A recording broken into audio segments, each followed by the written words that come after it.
Hi, it's Patrick Malater again, congressional candidate for Indiana's 5th District. As a first-time candidate for public office, there were a lot of learnings to go through. Of course, there are those typical hassles like your website setup and other startup stuff. However, there were some unique items to being a congressional candidate. One was the difficulty of simply getting a campaign bank account set up. My go-to banks refused to set up an account. The Federal Election Commission, though, was exceptional in providing guidance. And thankfully, Indiana-based First Internet Bank knew what was needed and delivered. A second revelation was to see just how political and protective of their own state and local Republican Party leaders are. Now, I suppose I shouldn't have been surprised to find that a political party is, well, political. What do I mean by political and protective of their own?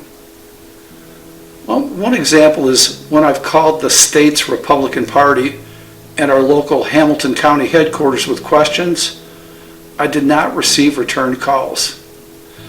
It was the same with emails to the Tipton, Delaware, and Grant County GOP.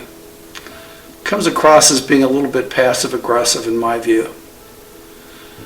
Similarly, in visiting with other candidates in this race, it seems obvious to all of us that Republican leadership is actively promoting one candidate, a current state lawmaker, placing a very noticeable thumb on the scale.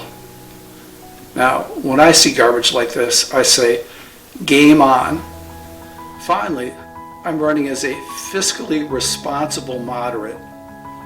So my third challenge was the surprise I had in discovering how far right a majority of state of Indiana Republican lawmakers are. Now though, my eyes are wide open and I'm set up and ready to bring home a win in May 2024. As you know, our most important campaign issue involves imposing term limits on Congress. It's the very first step in making changes the country needs. Please consider getting involved in and/or donating to our campaign. Even $10 will make a difference. Visit patrickmforcongress.com to learn more about all the issues. Thanks so much for watching and have an amazing day.